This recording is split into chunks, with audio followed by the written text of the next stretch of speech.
In the quiet village of Eldergrove, birds sang songs that no one had ever heard before.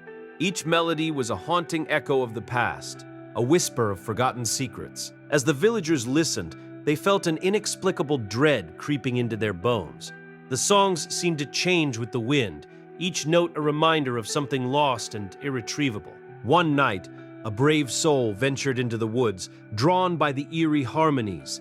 He never returned, but the birds sang louder, their songs now filled with a chilling, otherworldly resonance. Why do they sing? What do they know?